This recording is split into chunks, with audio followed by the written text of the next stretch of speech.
નમસ્કાર દર્શક મિત્રો, ન્યૂઝ ફોર ગુજરાતમાં આપનું સ્વાગત છે। અમદાવાદ શહેર ક્રાઇમ બ્રાન્ચે ગેરકાયદેસર રીતે બહારના રાજ્યમાંથી બિયર મંગાવી ગુજરાતમાં સપ્લાય કરતી એક સુનિયોજિત ચેઇનનો પર્દાફાશ કર્યો છે।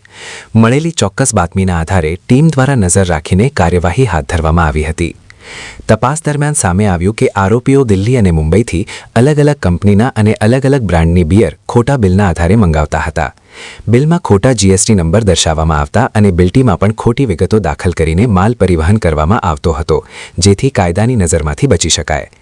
કાર્યવાહી દરમિયાન કુલ 1008 બિયર ટીન કબજે કરવામાં આવ્યા છે, જેની કુલ અંદાજિત કિંમત 1,81,440 રૂપિયા થાય છે। આ જથ્થો અલગ અલગ કંપનીના અને અલગ અલગ બ્રાન્ડની બિયરનો હોવાનું સામે આવ્યું છે। પોલીસે વધુ તપાસ કરતા આરોપીઓ પાસેથી વિવો કંપનીનો મોબાઈલ ફોન કિંમત ₹5,000 અને સેમસંગ કંપનીનો મોબાઈલ ફોન કિંમત ₹8,000 પણ કબજે કર્યા છે।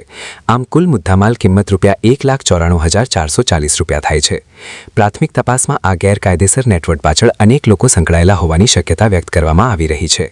માલ મંગાવવાથી લઈને સ્ટોરેજ અને આગળ સપ્લાય સુધી એક સુવ્યવસ્થિત ચેઇન કાર્યરત હોવાનો અંદાજ છે।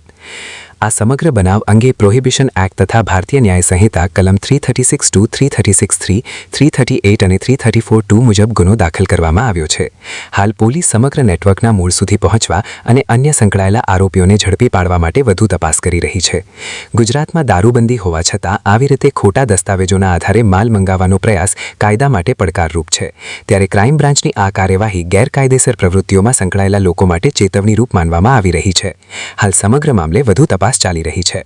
રિપોર્ટર શરીફ ખાચી, અમદાવાદ।